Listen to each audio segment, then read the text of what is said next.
જય શ્રી કૃષ્ણ મિત્રો, તમારા બધાનું દિલથી સ્વાગત છે. મિત્રો, જો આજની સ્ટોરી તમને પસંદ આવે તો લાઈક, શેર અને ચેનલને સબસ્ક્રાઇબ કરવાનું બિલકુલ ભૂલશો નહીં. ધન્યવાદ. મિત્રો, આજની આપણી વાર્તા છે આ ઘર આખરે કોનું. નીતા, ચા તૈયાર થઈ કે નહીં હજુ?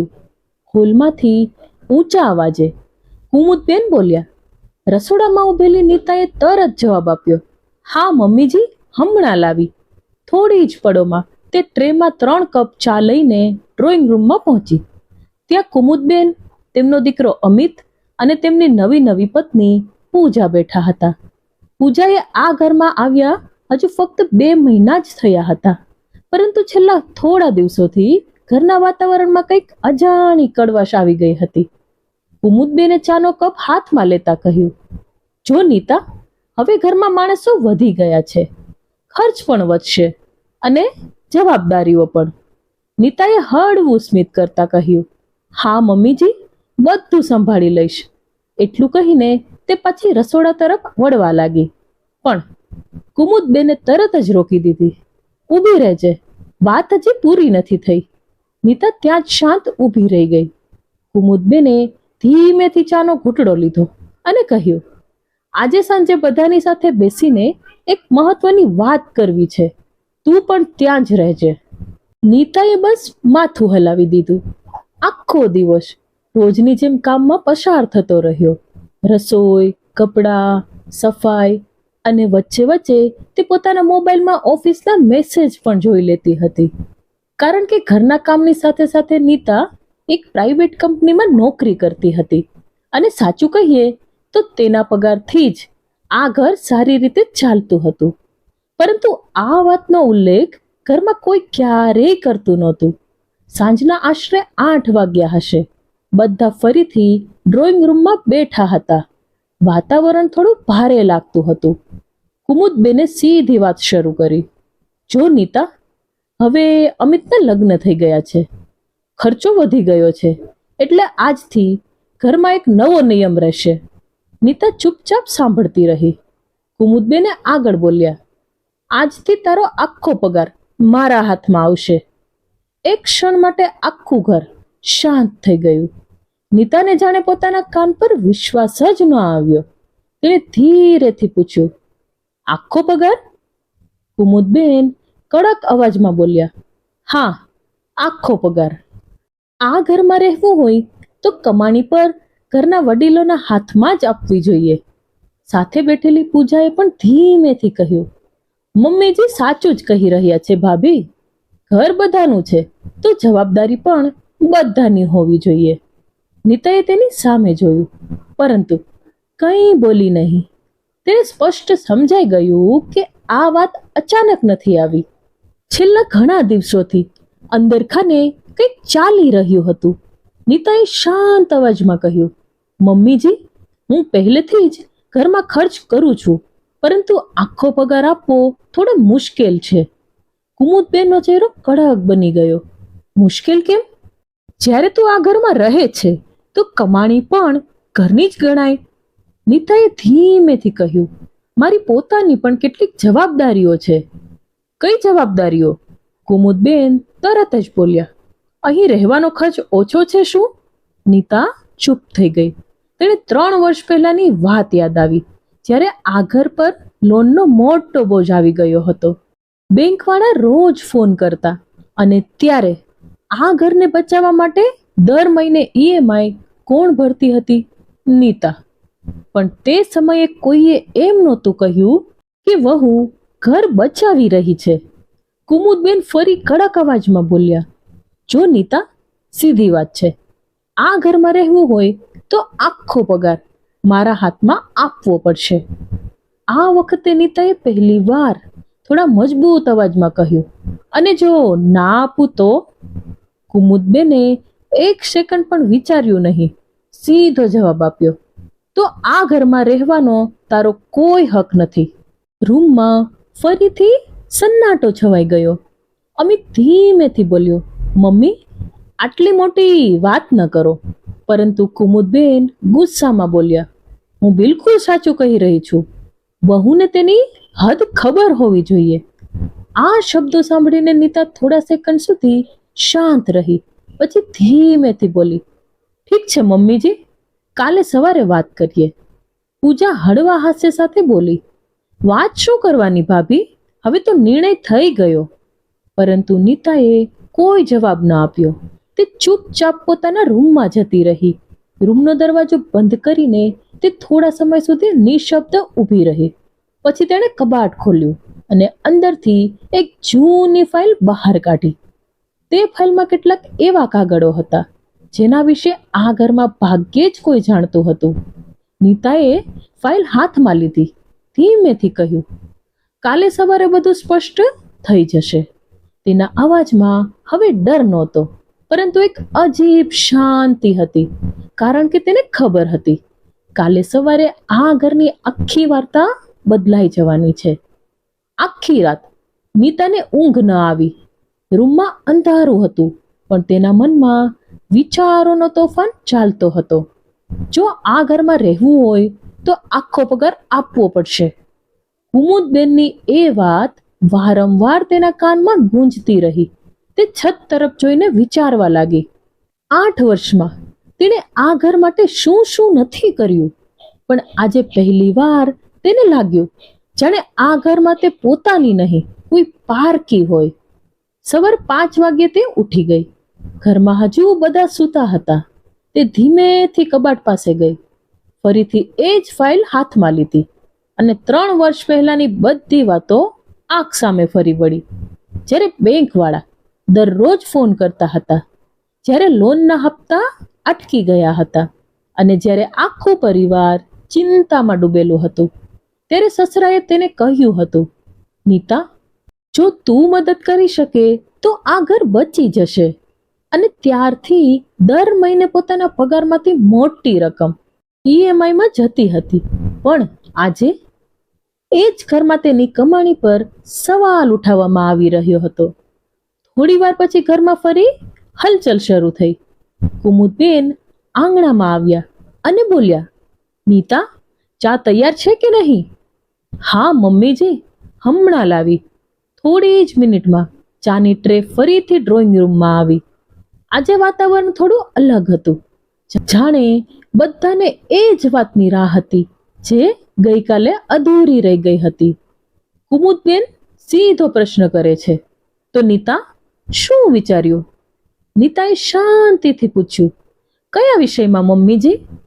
કુમુદબેને કટાક્ષ કરતા કહ્યું, આટલી જલ્દી ભૂલી ગઈ? કાલની વાત? પૂજા પણ હસતા હસતા બોલી, ભાભી, મમ્મીજી સાચું કહે છે. ઘર ચલાવવા માટે બધાએ મળીને ફાળો આપવો પડે. નીતા બધાની સામે શાંત નજરે જોઈ રહી હતી. પછી ધીમેથી બોલી, મમ્મીજી, શું હું તમને એક સવાલ પૂછી શકું? પૂછ. જો હું આ ઘરની જવાબદારી નિભાવતી રહી છું તો શું મને આ ઘરમાં સન્માન પણ મળશે? કુમુદબેન હસી પડ્યા. ખૂબ મોટી વાતો કરવા લાગી છે તું. વહુને જેટલું સન્માન મળવું જોઈએ એટલું મળે છે. નીતા ધીમેથી બોલી, જો સન્માન હોત તો મને ઘરમાંથી કાઢવાની વાત ન થઈ હોત. આ સાંભળતા જ વાતાવરણ ફરી ભારે બની ગયું. કુમુદબેન ગુસ્સામાં બોલ્યા, સીધી વાત છે, કમાણી ઘરમાં આપ, નહીં તો આ ઘરમાં રહેવાનો હક નથી. અમિત ફરી સમજાવવાનો પ્રયાસ કરતા બોલ્યો, મમ્મી, વાતને એટલી કડવી ન બનાવો. પરંતુ કોઈ સાંભળવા તૈયાર નહોતું. થોડી ક્ષણ પછી નીતા ધીમેથી બોલી, ઠીક છે, જો આ જ નિયમ છે તો આજે સાંજે આપણે બધા ફરીથી બેસીને વાત કરીશું. પૂજા હસીને બોલી, આટલી નાની વાત માટે સાંજ સુધી રાહ શા માટે? નીતાએ સીધું તેની આંખોમાં જોઈને કહ્યું, કારણ કે સાંજે કેટલીક જરૂરી કાગળો પણ બતાવવાના છે. કાગળો? કુમુદબેન ચોંકી ગયા. હા, ઘર સાથે જોડાયેલા કાગળો. રૂમમાં ફરી સન્નાટો છવાઈ ગયો. અમિત પહેલીવાર ધ્યાનથી નીતાને જોઈ રહ્યો હતો. તેના ચહેરા પર ડર નહોતો, પરંતુ અજીબ શાંતિ હતી. સાંજના 8 વાગ્યે ફરી એ જ ડ્રોઈંગ રૂમમાં એ જ લોકો. પરંતુ વાતાવરણ હવે પહેલા કરતા વધારે ભારે હતું. નીતા પોતાના રૂમમાંથી બહાર આવી. તેના હાથમાં એ જ ફાઇલ હતી. તેણે ટેબલ પર મૂકી અને ધીમેથી કહ્યું, મમ્મીજી, આજે બધું સ્પષ્ટ થઈ જશે. ત્રણેય લોકો ફાઇલને એવી રીતે જોઈ રહ્યા હતા જાણે તેમાં કોઈ મોટું રહસ્ય છુપાયેલું હોય. કુમુદબેન અધીરા થઈ બોલ્યા, આખરે આ કાગળોમાં એવું શું છે? નીતાએ ફાઇલ ખોલી. તેના હાથ સંપૂર્ણ સ્થિર હતા. મમ્મીજી, આજે બસ હું સત્ય તમારી સામે મૂકી રહી છું. પૂજા કટાક્ષ કરતા બોલી. ભાભી, સીધું જ બોલો ને, આટલું સસ્પેન્સ શા માટે? નીતાએ એક કાગળ બહાર કાઢ્યો અને ટેબલ પર મૂકી દીધો. પહેલા વાંચી લો. કુમુદબેને કાગળ હાથમાં લીધો. શરૂઆતમાં તેના ચહેરા પર એ જ કડકાઈ હતી, પરંતુ જેમ જેમ તેની નજર નીચે જતી ગઈ તેમ તેમ તેનો ચહેરો બદલાવા લાગ્યો. અમિત બેચેન થઈને બોલ્યો, શું છે મમ્મી? કુમુદબેને કાગળ તેની તરફ આગળ વધારી દીધો. અમિતે કાગળ વાંચ્યો અને થોડી સેકન્ડ સુધી બિલકુલ શાંત થઈ ગયો. પૂજા ગુસ્સે થઈને બોલી, કોઈ કહેશે પણ મને કે શું લખ્યું છે?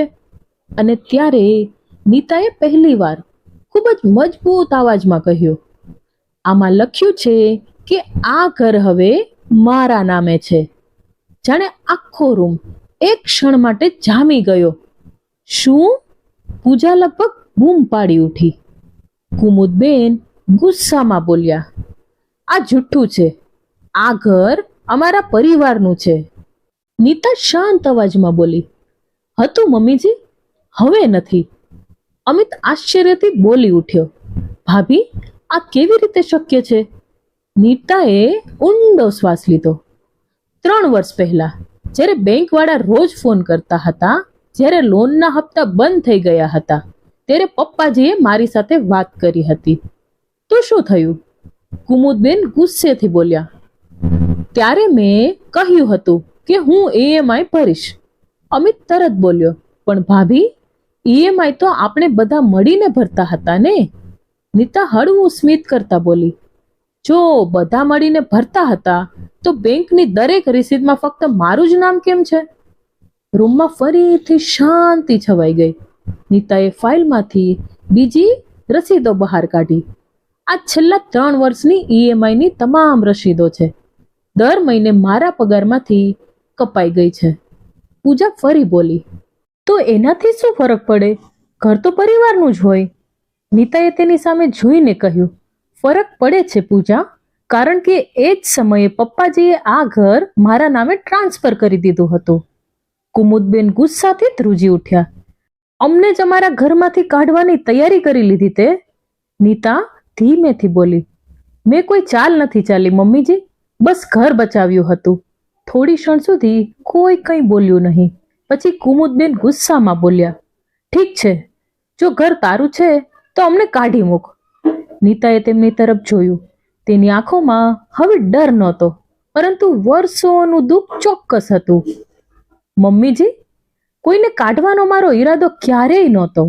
થોડી ક્ષણ રોકાઈને તે ફરી બોલી, પણ હવે અપમાન સહન કરવાનું બંધ થશે. રૂમનું વાતાવરણ વધુ ગંભીર બની ગયું. અમિત ધીમેથી ઊભો થઈ ગયો. તેને પહેલીવાર સમજાયું કે વાત હવે ઘણી આગળ વધી ગઈ છે, પરંતુ અસલી નિર્ણય હજુ બાકી હતો, અને એ નિર્ણય હવે નીતા લેવાની હતી. ડ્રોઈંગ રૂમમાં ફરી થોડા સમય માટે શાંતિ રહી. કાગળોએ આખા ઘરની સચ્ચાઈ સામે મૂકી દીધી હતી. કુમુદબેન ગુસ્સામાં બોલ્યા, તું બહુ મોટી રમત રમી ગઈ નીતા. નીતા શાંત અવાજમાં બોલી, મેં રમત નથી રમી, બસ સત્ય જણાવ્યું તમને લોકોને. પૂજા ગુસ્સામાં બોલી, ઘર પોતાના નામે કરી લેવાથી કોઈ મોટું નથી બની જતું. ત્યારે નીતાએ તરત જ જવાબ આપ્યો, મોટું બનવાની કોશિશ મેં ક્યારેય નથી કરી, પણ નાનું બનીને રહેવાનું હવે બંધ કર્યું છે. અમિત ધીમેથી બોલ્યો, ભાભી, ઘરમાં ઝઘડો કરવાથી કંઈ નહીં મળે. નીતાએ સીધા તેની સામે જોઈને કહ્યું, ઝઘડો મેં શરૂ નથી કર્યો અમિત. ગઈકાલે મને ઘરમાંથી કાઢવાની વાત કોણે કરી હતી? અમિત પાસે કોઈ જવાબ નહોતો. કુમુદબેન ગુસ્સામાં બોલ્યા, તો હવે તું શું ઈચ્છે છે? નીતા થોડા સમય સુધી ચૂપ રહી, પછી ખૂબ જ શાંત અવાજમાં બોલી, નિર્ણય બહુ સીધો છે. આ ઘરમાં બધા જ રહેશે, પણ હવે કોઈ મારી કમાણી પર હક નહીં જતાવે. રૂમમાં ફરી સન્નાટો છવાઈ ગયો. નીતા આગળ બોલી, અને આજ પછી કોઈ મને એવું નહીં કહે કે આ ઘરમાં રહેવાનો મારો હક નથી. પૂજાએ ધીમેથી પૂછ્યું, અને જો કોઈ કહી દે તો? નીતાએ સીધો જવાબ આપ્યો, તો પછી એને જ બીજું ઘર શોધવું પડશે. આ સાંભળતા જ કુમુદબેન સંપૂર્ણપણે ચૂપ થઈ ગયા. તેને પહેલી વાર સમજાયું કે વર્ષોથી જેને દબાવી રાખવામાં આવી હતી, આજે એ જ વહુ પોતાના હક માટે મજબૂત રીતે ઊભી થઈ ગઈ હતી.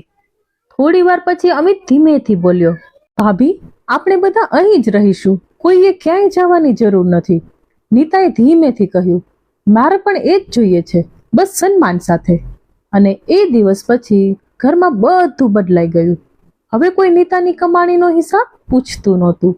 કોઈ તેને ઘરમાંથી કાઢવાની ધમકી આપતું નહોતું, કારણ કે હવે બધાને સમજાઈ ગયું હતું કે આ ઘરને સાચવવાની સૌથી મોટી જવાબદારી જે સ્ત્રીએ નિભાવી હતી તે જ આ ઘરની સાચી આધારશિલા હતી. તો મિત્રો, તમને આ વાર્તા કેવી લાગી? શું નીતાએ જે કર્યું એ યોગ્ય હતું? કૃપા કરીને અમને કમેન્ટ કરીને ચોક્કસ જણાવો. જો તમને આ વાર્તા પસંદ આવી હોય તો વિડીયોને લાઈક કરો, તમારા પરિવાર સાથે શેર કરો, અને આવી જ અદ્ભુત વાર્તાઓ સાંભળવા માટે અમારી ચેનલને સબસ્ક્રાઇબ કરવાનું ભૂલતા નહીં. ધન્યવાદ. જય શ્રી કૃષ્ણ. રાધે રાધે.